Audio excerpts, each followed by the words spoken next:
I've known for a very long time I'm a fusion between boy and girl. I'm just stressing about not being feminine enough. Así en México somos muy machistas. No me dejes a mí ese paquete de decirles, oh, es que mi hijo es gay. It'd be so much easier if I just accepted the identity that people saw me. Not having control over what your body is doing is really terrifying. Good breath and then just speak. My name. Good. I'm a trans woman now.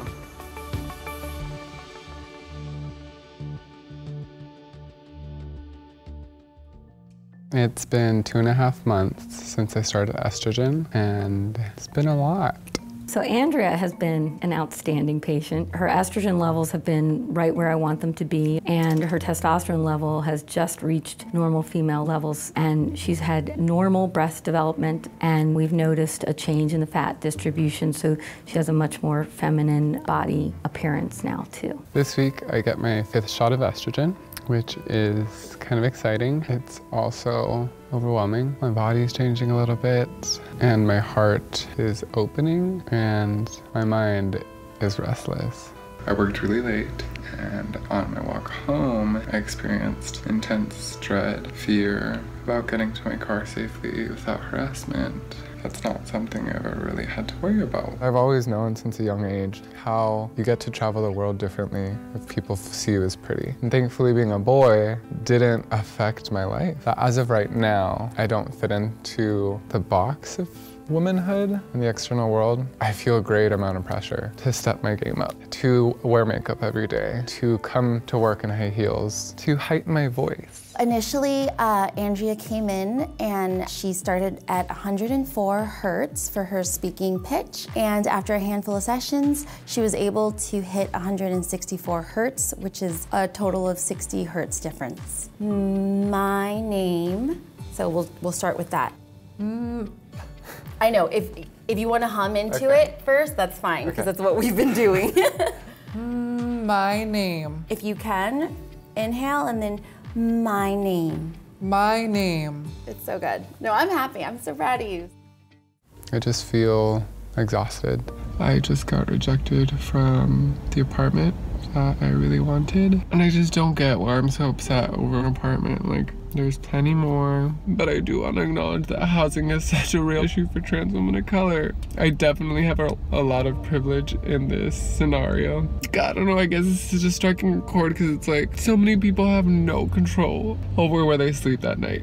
During my last session with Andrea, there were some things that were uncovered that are pretty common when transitioning. How are people going to perceive me if I use these particular pronouns? No matter how far you get in the transition process, these questions can come up. Coming back to LA, I was passing through security and they scanned me, I walked out, and of course the area around my groin became bright yellow. And so the lady's about to frisk me down and she says, I think you did that wrong. I see some pink, which I'm assuming they have a pink background for women and a blue background for boys. Surely enough, I went back to the machine, did it again, came out, and no yellow spots on my body.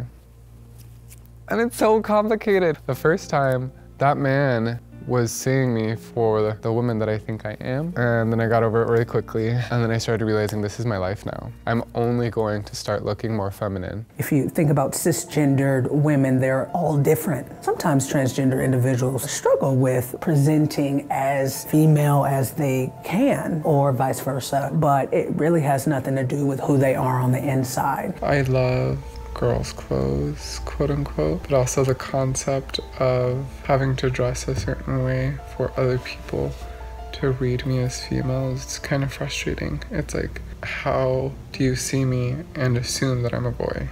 I don't know, and it's sometimes like something as small as like, thanks dude, which is like a super common saying, and like I don't usually take it as a gendered comment, but on top of people misgendering me, it just like adds on, especially when I am not completely confident in where I stand in my own gender. I think the most terrifying thing that comes up whenever somebody misgenders me is, do I really want to do this? I just got home. I was with a big group. We were exchanging childhood photos. After I pulled out my phone and I started looking at my old Facebook pictures, I realized that the only pictures that I have were me before I transitioned. And I realized that I didn't want to share any of my photos. It's already pretty common for them to misgender me, obviously not on purpose, and they actually are really good about checking themselves. I don't know, I guess like my biggest fear is that if they saw something like that, then it would further deepen their subconscious bias. The strongest feeling that was coming up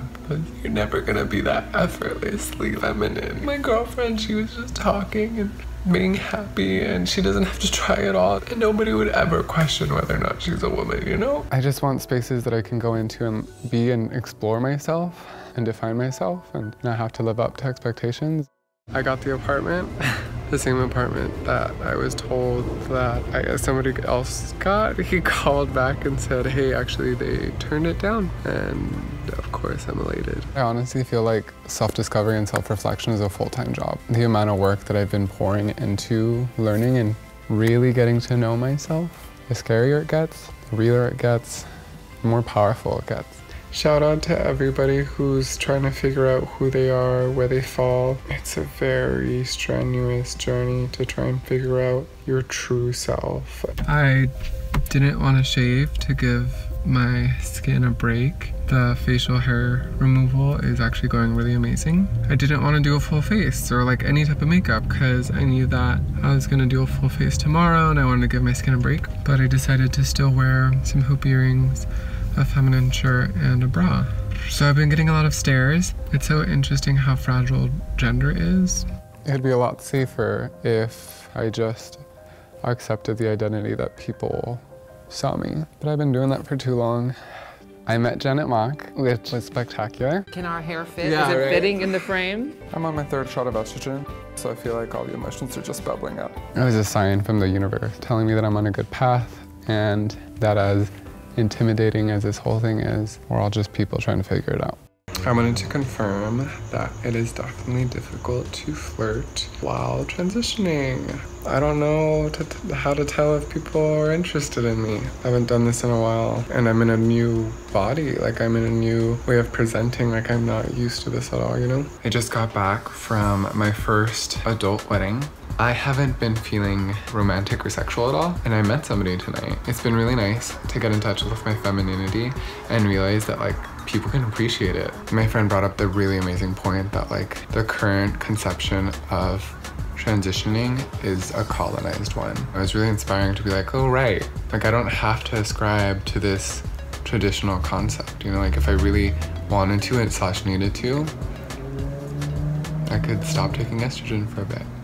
It's so hard for me to show a non-curated version of myself, including the makeup and the styling and the things that I'm saying. So I haven't gotten to that polished version yet of being able to say, this is who you're gonna get. I'm not at that point at all. It's really difficult and it's messy for everybody to get there. It really does feel like I'm giving birth to a new being through a lot of pain and tears and struggles and self-reflection and passion. This thing is being forged, so I'm glad. It's been 11.5 months since I've started estrogen. It's been a wild journey. One thing that I still wish that I had done differently was come to my dad dressed the way that I want to from the start.